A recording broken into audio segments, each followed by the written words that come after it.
E a gente continua trazendo aqui no programa Utilidade Pública de hoje os alertas para o uso do anticoncepcional e a relação dessa utilização do anticoncepcional com o estrogênio, tá? Não são todos os anticoncepcionais, são aqueles exclusivamente com estrogênio e o câncer de mama, aqui no estúdio com a gente, a Denise Freud, que é cirurgiã e também mastologista. Quando a gente fala assim, olha, o problema está no estrogênio, aí a pessoa se pergunta, então, a minha alternativa seria qual? Apenas o de progesterona, já que o outro tem também estrogênio? Não, os anticoncepcionais com baixa dose de estrogênio, eles não foram associados ao risco de câncer de mama. Então, os anticoncepcionais mais recentes, os mais novos, eles são seguros, né? A gente fala do risco do estrogênio, mas os trabalhos que mostram essa associação com o câncer de mama são trabalhos mais antigos, de antes de 2002, aqueles primeiros pílulas anticoncepcionais que tinham uma dose super alta de estrogênio. Então, os mais recentes, a gente pode afirmar com mais segurança de que eles não causam o câncer de mama. A pessoa tomou pílula anticoncepcional com estrogênio a vida inteira.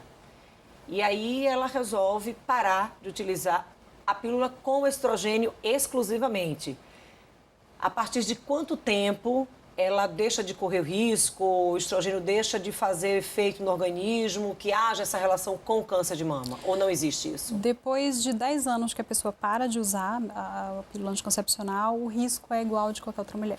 Mesmo que tenha usado com uma dosagem mais alta, 10 anos depois de interromper, o que os trabalhos e estudos mostram é que esse risco passa a ser igual ao de uma pessoa que nunca usou. Seria assim, a pessoa não ficaria com aquela bagagem do estrogênio por mais de 10 anos. Prescreve. Exato. Prescreve. Mais ou menos isso. A gente pode falar Exato, assim. mais ou menos isso. Eu queria que a senhora reforçasse a orientação, porque a gente falando, trazendo aqui esse assunto, ainda que a gente esteja destacando que ainda é um assunto controverso, quando a gente está falando dessa relação do estrogênio e do câncer de mama, as pessoas podem equivocadamente absorver da seguinte forma: então, estrogênio não presta, eu vou correr para o anticoncepcional que só tem progesterona. Não é bem assim.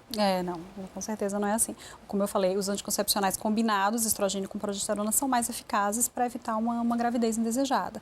Então, tudo é questão de risco-benefício. A gente sempre tem que pesar o risco-benefício.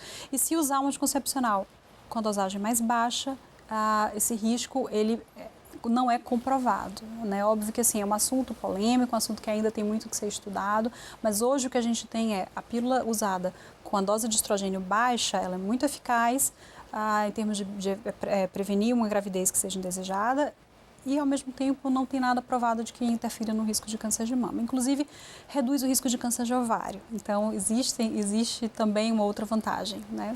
Ou seja, nesse cenário aí, não tem alternativa, tem que procurar a orientação do profissional, porque olha, a gente já estava falando do câncer de mama, agora a gente já está falando o estrogênio como prejudicial aí para o câncer de mama. Agora a gente já está falando do benefício que a pílula traz a prevenção do câncer de ovário. Câncer de ovário. Tudo tem riscos e tem benefícios, por isso que precisa ser individualizado, precisa ser feito com acompanhamento médico mesmo. E aí esse que tem progesterona e estrogênio, a gente poderia chamar de assim, de uma dose segura de estrogênio?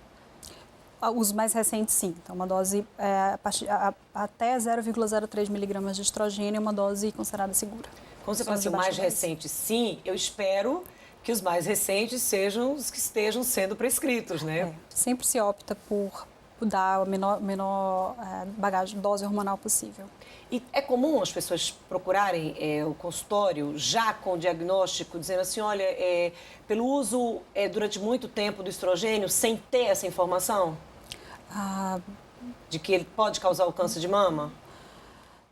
Assim, a maioria das pessoas que vêm para o consultório, elas não sabem exatamente o que causou o câncer, né? Então, a gente acaba colhendo todo um histórico e, na verdade, não é só o anticoncepcional que é fator de risco para câncer de mama, tem uma série de outras coisas, inclusive a idade em que a mulher menstruou pela primeira vez, a idade em que ela entrou na menopausa, a idade em que ela teve o primeiro filho, se ela amamentou ou não, são fatores de risco associados que a gente analisa para ver o que pode ter causado ou não o câncer. A maioria das vezes a gente não consegue encontrar um fator, a gente encontra uma série de fatores que podem ter levado a isso. E aí, seguindo essa linha de fatores que você trouxe agora, por exemplo, amamentação e câncer de mama.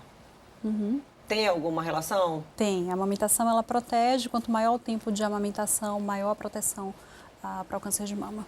E o período da amamentação e o uso do anticoncepcional com estrogênio? Durante a amamentação, ela não deve utilizar o anticoncepcional com estrogênio. Durante a amamentação é o único período em que é indicado utilizar somente a progesterona. O estrogênio ele é contraindicado na época da amamentação. Então é a chamada mini pílula. Então você usa só a progesterona. A amamentação ela já traz uma proteção natural à gravidez, assim, ela já diminui a chance da mulher ovular. Então você acaba usando a progesterona, né? O estrogênio não está indicado nessa época. E a progesterona sozinha ela tem uma eficácia menor do que combinada com o estrogênio. Mas nessa época, por conta da menor chance de ovular, por conta da amamentação, é indicado só a progesterona. Ou seja, aquela mulher que nunca amamentou também, em contrapartida, vai ter uma maior chance de câncer de mama. Sim, quando você compara com a mulher que amamentou, sim. A gente está considerando, assim, a gente não está dizendo, querendo causar deixar ninguém neurótico. Pânico, não, pânico não. Olha, você não teve filho, você não amamentou, então, olha, você está lá na lista. Não, de forma dia você vai ter o Existem fatores assim. muito mais importantes do Por que exemplo? isso. Bom, a história familiar é significativo, né? A história pessoal, então se você fez uma biópsia, encontrou alguma alteração que aumente o risco, chamada hiperplasias atípicas, isso pode aumentar o risco para câncer. Existem os fatores que a gente chama modificáveis, que é o estilo de vida, alimentação, então dieta rica em gorduras, obesidade, já é comprovadamente também um fator que aumenta o risco de câncer de mama. Então, é uma série de coisas. Uma série de fatores. Doutora, nosso tempo está chegando ao fim, a gente sabe que esses assuntos, assim, a gente tem as dúvidas, elas vão se multiplicando. Eu queria encerrar trazendo que a senhora fizesse um reforço, tá? Da necessidade das mulheres procurarem a orientação de um profissional, independentemente delas terem encontrado um nódulo ou algo estranho durante o autoexame. Eu acho que a mensagem, né, mais importante é os anticoncepcionais, eles não são vilões, eles são muito bem indicados, têm sua função, mas eles devem ser feitos com acompanhamento médico. Eles devem ser indicados prescritos por um ginecologista e a mulher deve fazer esse acompanhamento. E se houver qualquer nódulo, qualquer alteração mamária, ela tem que passar no mastologista primeiro, antes de começar a usar qualquer método contraceptivo com hormônios. E aí eu vou aproveitar para destacar uma coisa que a senhora trouxe. Olha, aquela vizinha, aquela prima, aquela amiga que te indicou aquele anticoncepcional porque ela emagreceu depois que começou a utilizar o anticoncepcional, ela está se sentindo melhor. Não vai nessa, porque cada um reage de uma forma diferente com cada tipo de anticoncepcional, né, doutora? Exatamente. Então, não é a vizinha, não é a amiga que tem que indicar um anticoncepcional, é o seu médico que te acompanha, que conhece o seu histórico. Até porque é um medicamento e quem prescreve medicamento é o médico. Exato. É o risco ainda da automedicação, né? A gente caminha, volta para o problema da automedicação, é hormônio. Exato. E a gente precisa ter muito cuidado com isso. Doutora Denise, muito obrigada pelas orientações, pelas dicas. A gente sabe que isso ainda é controverso, mas as dúvidas são muitas. Bom, obrigada pelo convite. As portas estão abertas. Obrigada. E a gente encerra essa edição do programa Utilidade Pública de hoje. A gente volta a se encontrar amanhã, aqui no mesmo horário, na sua TV Aparipê, a partir das 13h30. Lembrando que para assistir mais uma vez as edições do programa, você vai lá no YouTube, procura a Fundação Aparipê ou o canal Dânia Matos, você vai ter acesso a todas as edições. Eu espero você amanhã, no mesmo horário, aqui na TV Aparipê.